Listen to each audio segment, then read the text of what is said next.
ꯑꯍꯥꯟꯕꯗ ꯃꯌꯥꯝꯕꯨ laser ꯇꯔꯥꯝꯅꯛꯆꯔꯤ accounting class की मखा चतुर्क पोइना accounting terms खरा खमिना सिंगा सिदे business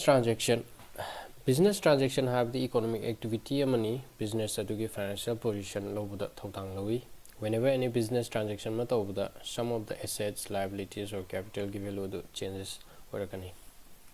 chief features khara khangsi transaction gi economic activity amani example in a goods purchase tabukanda or cash the sales tawa or credit the yon kiba or salaries pithokiba employees singda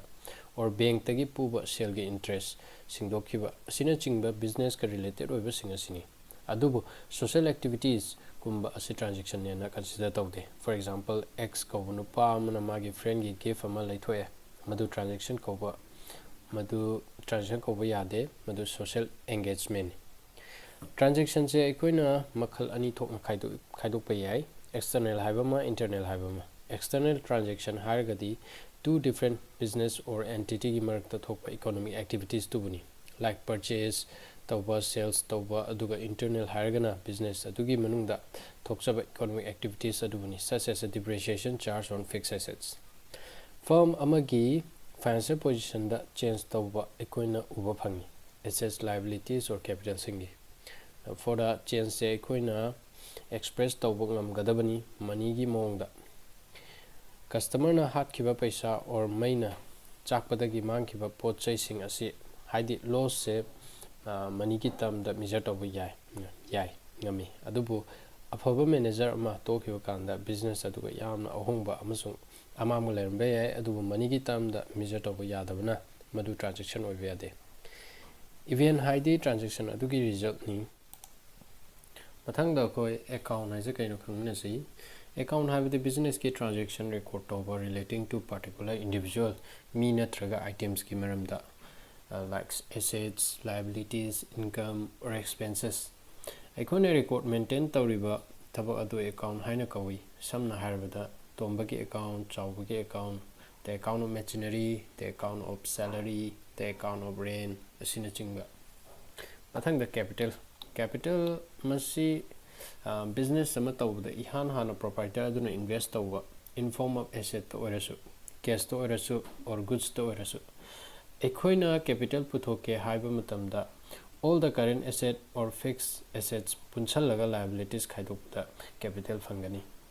capital is equal to assets minus liabilities for example firm amagi books the balance kamaina tawido yingsi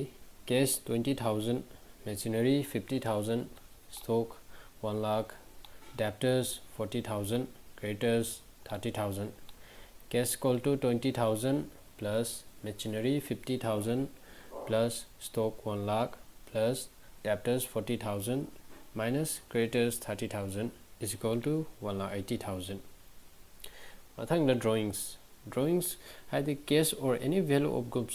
goods owner duna masagi personal use ki damakta withdraw tawgiba du drawings kawi haidi any payments masagi private ki oina business tagi kai thokiba du drawings kawi mathang the liability kai no khangsi liability have the business aduna sell puraba or anything mingon da ton kiba pi ki dawba singi dawba leba sing adubani liabilities is equal to assets minus capital asomna kanagumba amadagi pot shot laga leira e madu asomgi liability ni likewise bills payables creditors unpaid wages mukhoisisu liability ki example ni liability makalani thokna lei internal liability haibama external liability haibama internal liability habati business aduna proprietor haidi business mapuduga pay tawgadaba leibasing haidi capital and accumulated profits external liability haidi business aduna outsiders singda singkigadaw leba singadubani masida so amu makhalani lei non current liabilities matam sangna singdawba leba paisa haidi chahi ama hen example long term loan and debentures aduga current liability haragana chahi amagi manungda singdawba leba sing example bank overdraft bills payables creditors outstanding expenses and short term loans etc assets have the business enterprise aduna own tawriba sing adubni haidi cash fangbada mateng piba amasung benefit piba business aduga Examples: bank balances, stock, furnitures, machinery, land and buildings, bills receivables, money owing by the debtors, etc. Asinachingba. Assets key characteristics khara khaminasi. Resources sing adu valuable oigadavni, resources sing adu business aduna own tagadavni, resources sing adu gi value adu aikoina monetary terms ta measure tawa yagadavni. Assets aikoina category khara the classify tawi. Non current assets. Assets ta aikoina matam kuina thamduna sizina tawba business purpose ki damak tabu not for sale. Example oina harabada long term amasung fixed assets like land and buildings, plant and machinery, computer, motor vehicles, furniture, etc. Fixed assets e amuk aikoina makhal ani thok hanba thok na khaidoi. Tangible assets haibama aduga intangible assets haibama. Tangible asset haide aikoina physically uba ngamba sokpa ngamba assets singa duni, such as land and building, plant and machinery, computer, motor vehicles, furniture, stock, gas, etc. Tangible assets hargana intangible asset hargana aikoina physically existence oidaba assets sing aduni uba phang ubusu phangde aduga sokpasu yadi. Example on a goodwills, patents, copyrights, trademarks, computer software aduga prepaid expenses na chingbasini. Current asset haibadi sales tawkiba yabasing amasung chahi amagi manungda cash oina convert tawba yaba adubuni. Examples on debtors haide sell pukibasing akaknaba atenba matamda cash hanjalakani aduga stock sisu continuously yoli aduga bills receivables singsu aikoina cash ta ondoi. Capital receipts. Mathangda. Capital receipts have the amount received of fixed asset or investment sell tawbade. Amount received of loans kumbade. Issue of shares and debentures hide company amana funds daka tabakanda money raised over yai through shares or debentures tagi. Revenue receipts. Goods sales tawraga fangba paisa commission or fees received over services singdagi interest amasung dividend received over investment singdagi. Expenditure. Any payment or cash disbursement of or property transfer of asset or goods or services acquired on a purpose. Expenditure se makhal ahum thokna classify tawi. Capital expenditure, revenue expenditure, deferred revenue expenditure. Capital expenditure. Fixed assets ki value increased of expenditure adu aikoina capital expenditure haina kawi. Haidi aikoina building saba, plant, furniture, etc. Mako ase aikoina tung koina benefit over asset ni. Revenue expenditure. Revenue expenditure have the nukti business amna revenue generate tawnaba honabada tawba expenses singaduni magi accounting period aduda moise aikoina income statement record tawi aduga match oigadawni revenue generate tawpa aduga same accounting period aduda. Example khari see operating expenses like salary, wages, utilities, rent and office supplies, etc. Difference between capital expenditure and revenue expenditure. Capital expenditure ga revenue expenditure ga kheno ga khansi. Capital expenditure have the aikoina business ki fixed assets thamukpa aduni aduga revenue expenditure have the aikoina day to day life ta tawba business ki expenditure aduni. Capital expenditure di business amagi earning capacity hengatkani aduga revenue expenditure di earning capacity ki maintenance sangba expenditure ni. Capital expenditure di amba matam kuina kanaba pi aduga revenue expenditure di minimum 1 year da period to kanaba phangni. Capital expenditure di aikoina balance sheet ta igani aduga revenue expenditure di aikoina profit and loss account da e. Deferred revenue expenditure. Karigumba matamda expenditure khar di revenue expenditure di oiraga moigi expenditure se sahi ama chatpa yawi ayamba matamda moigi benefits se sahi 3 to 7 years ta loi. For example, advertisement expenditure gumba se magi kanab se sahi amada loide sahi kya kanab phangba yawi business aduga aduna accounting year amakhakta yaude mathangi sahidasu yaugani haidi advertisement se amuk tawrakanda sahi ahumari chatpa yawidana ko. Expenses have the aikoina business amada nonggi pot yonbada or services ta charging tawkiba sing aduni haidi operational activities ta tingba paisa sing aduni current financial year da effect tawi. Examples on rent, salary, electric bills, etc. Income. Asomna pot mamal lupa samri pibse chamga da yonkre mi amada ꯌꯣꯟꯈꯤꯕ ꯂꯨꯄꯥ 500 ꯑꯗꯨ revenue ꯀꯧꯒꯅꯤ ꯑꯗꯨꯒ ꯄꯤꯔꯤꯕ ꯃꯃꯜ ꯂꯨꯄꯥ 100 ꯑꯗꯨꯅ expenses ꯀꯧꯒꯅꯤ ꯑꯗꯨꯒ ꯈꯦꯠꯅꯕ ꯂꯨꯄꯥ 100 ꯑꯁꯤ income ꯀꯧꯒꯅꯤ ꯑꯁꯨꯃꯥꯏꯅꯁꯨ express ꯇꯧꯕ ꯌꯥꯏ income is equal to revenue minus expenses profit business amagi total revenue na hena yamaba total expenses tagi madu profit ni accounting period amagi oina owner gi investment hengat hali profit na gain haidi oizaba phangba duni any transaction da oigera or event da oigera fixed asset yon bada oizaba or court ki case number etc example building lupa lakh tara piba ama yole lakh tara ni thoida lakh ama oizaba adu gain loss have a term se ani sui amana business amagi accounting period da kaigumba total expenses na total revenue dagi helakpa aduga loss ni haidi revenue 2 lakh oire aduga expenses na 2,40,000 oire aduidi loss na rupees 40,000 adu oini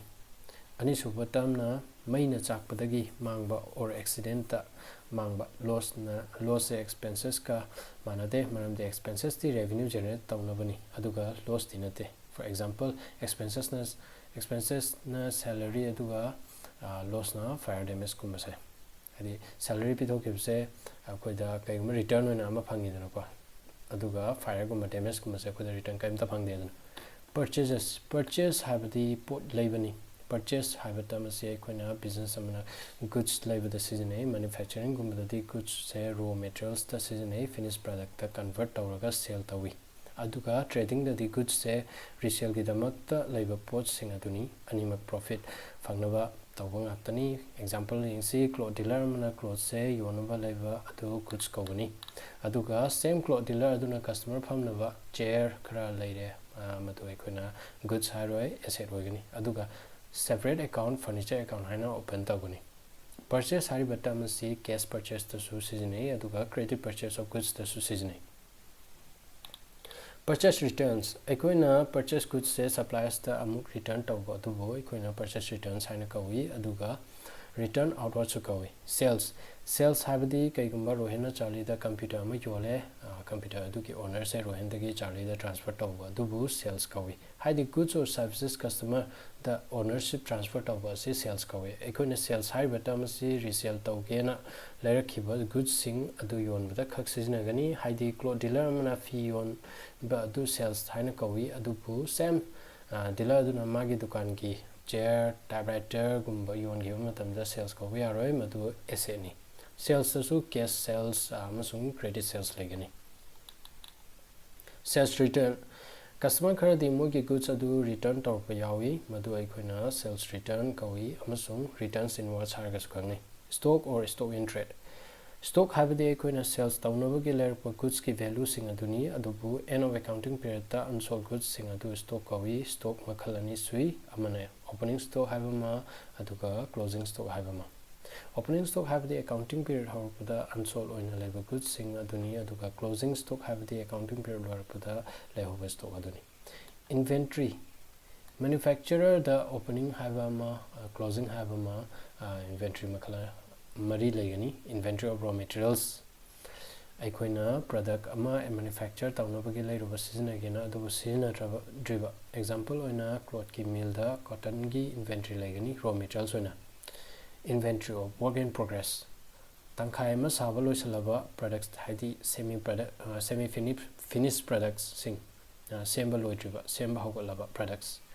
sing asini example oina semba hogaluraba clothes tangkhai chalaba semba loidriba sing clothes mill sing da inventory of finished goods sabalo finished goods aduga yonba yarba accounting period lorpada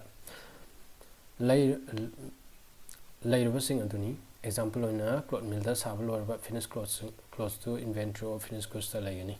inventory of stock in trade reselling tawnaba purchase tawpa goods sing aduni adugi value duni calculation of closing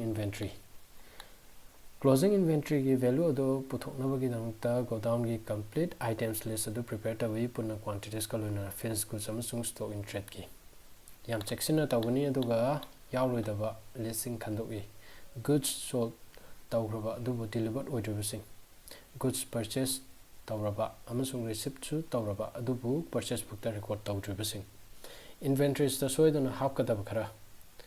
customer da send tauraba goods sing sales or return basis da agent da thamkhraba goods sales kidama adubu unsold oina lairiba makhoiga distinction between stock and inventory stock have the reselling taunabgi purchase tauraba goods sing aduga stock ta yondana lairiba goods sing adubu in accounting period na lorapada aduga inventory sina wider term ni stock su yauna inventory makal mari sui inventory of raw materials inventory of semi goods finished goods inventory of finished goods inventory of stock trade receivables amount phangdo labor service tagi or sales tagi normal course of business ta company amada debtors amasung bills receivables asina singba debtors have the person natraga firm amada credit ta pot yon kiba adubuni samna harada mina pot short kiba bills receivables business aduna customer da credit ta pot yon kiba matamda specified data singanena promise tawwa oina bills of exchange accept tawwa aduni trade payables have the amount equina goods purchased tawpada or services taken tawda pithokiba pikhi tawwa payable oiba sing aduni normal course of business ta bills payable amasung creditors asina sing masini creditors have the person or firm of the business to na goods or services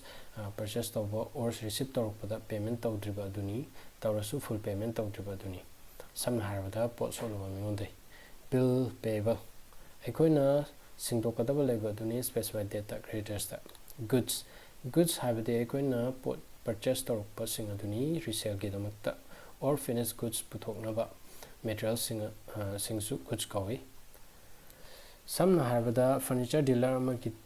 amagidi chair table purchase tawpa se goods ni adubu normal me the just furniture ni cost have the equina goods ama or service ama acquire tawnaba honaba tingba sale aduni voucher have the supporting document ni business transaction amagi proof ama oina lawi so the payment authorized expenses record of invoice kumba receipts amasung payment approval na chingba discount have the seller na allowance or mama tabiba duni buyer da makhalani sui amana trade discount hama cash discount hama trade discount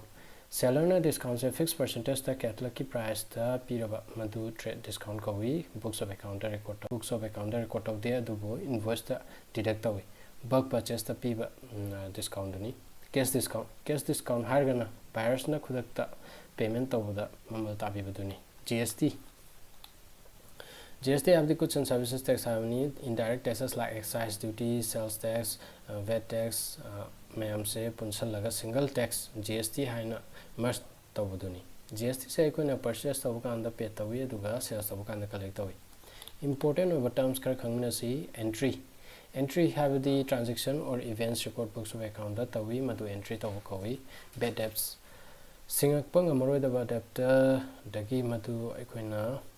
bad debts kawi PL account debit tawi as expenses oina insolvent person or enterprise magi debt singba ngamdabagi position da lega du insolvent kawi solvent person or enterprise magi debt singba ngambagi position da lega du solvent kawi storage enterprise materials thamba business da seasonabagi yonbagi nataba business atuda seasonanaba thamba examples packing materials etc business entity have the economic unit amani income earned tawnabagi goods or services piraga example LG Suzuki Samsung Hyundai etc turnover total sales from magi particular period amada livestock yumda loba jiba san iroi sagol asina chingba investments companies ke shares ta fund thadarak pa aduni earning hena tanawgi intention da nasi ki this way the lesson jarge ma'am thank you all